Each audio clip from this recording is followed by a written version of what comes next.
నమస్తే. వెండి తెరపై సూపర్ సక్సెస్ అయిన కొంతమంది హీరోలు రియల్ లైఫ్ లో మాత్రం వైవాహిక బంధంలో అంత సక్సెస్ కాలేకపోయారు. అమీర్ ఖాన్ అలాంటి నటుడే. ఇండియన్ సినిమాను అంతర్జాతీయ స్థాయికి తీసుకువెళ్లిన ఈ నటుడు వైవాహిక బంధాన్ని మాత్రం చివరి వరకు కొనసాగించలేకపోయాడు. ఇప్పటికే ఇద్దరు మహిళల్ని పెళ్లాడి వాళ్లకు విడాకులిచ్చిన అమీర్ ఇప్పుడు మరో మహిళను తన జీవితంలోకి ఆహ్వానించాడు. ఈ సందర్భంగా అమీర్ వైవాహిక జీవితాలకు సంబంధించిన కొన్ని ఆసక్తికర విషయాలు వెలుగులోకొస్తున్నాయి. కెరీర్ ప్రారంభంలోనే రీనా దత్తాను చూసి ఇష్టపడ్డాడు అమీర్. ఇద్దరు పక్కపక్క ఇళ్లల్లో ఉండేవారు. 20 ఏళ్ల వయసులో రీనాను అమితంగా ప్రేమించాడు అమీర్. ఆమెకు రక్తంతో ప్రేమ లేఖ కూడా రాశాడట. ఆ వయసులో అంతకు మించి ఆలోచనలేమొస్తాయి? ఆ మరుసటి ఏడాదే అమీర్ రీనా పెళ్లి చేసుకున్నారు. అప్పుడు అమీర్ వయసు 21 ఏళ్లు.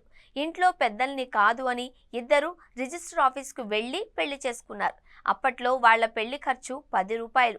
10 పైసలు పెట్టి టికెట్ తీసుకుని బస్ ఎక్కారు. రిజిస్టర్ ఆఫీసులో దిగారు.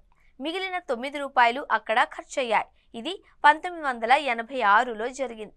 అమీర్ రీనా 16 ఏళ్లు కలిసి కాపురం చేసి విడిపోయారు. వాళ్ల కాపురానికి గుర్తుగా జునైద్, ఐరా కూడా పుట్టారు. ఆ తర్వాత కిరణ్ రావులో కొత్త ప్రేమను చూశారు అమీర్. 2005లో అమీర్ కిరణ్ పరిచయం జరిగింది. లగాన్ సెట్స్ లో ఇద్దరూ కలిసి పనిచేశారు. ఆ తర్వాత అశుతోష్ గువారికర్ తీసిన పలు యాడ్స్ కోసం కలిసి పనిచేశారు. ఇద్దరూ బాగా క్లోజ్ అయింది ఈ యాడ్స్ టైంలోనే. పెద్దగా టైం తీసుకోకుండానే ఇద్దరు పెళ్లి చేసుకున్నారు. ఆశ్చర్యకరంగా కిరణ్ రావుతో కూడా సరిగ్గా 16 ఏళ్లు కాపురం చేశారు అమీర్. వీళ్ల ప్రేమకు గుర్తుగా ఆజాద్ రావు జన్మించాడు. కొన్నేళ్ల క్రిందట కిరణ్ రావుతో కూడా విడిపోయారు అమీర్. కిరణ్ రావుతో విడిపోయిన 3 ఏళ్లకే గౌరీ స్ప్రాట్ కు కనెక్ట్ అయ్యారు అమీర్. ఇంకా చెప్పాలి అంటే కిరణ్ తో విడిపోతున్నట్టు 2021 డిసెంబర్లో ప్రకటించిన అమీర్ గౌరీతో 2024 డిసెంబర్ నుంచి రిలేషన్షిప్ మొదలుపెట్టాడు. గౌరీకి తన మొదటి భర్త ద్వారా బాబు జన్మించాడు. ప్రస్తుతం అబ్బాయికి 6 ఏళ్లు.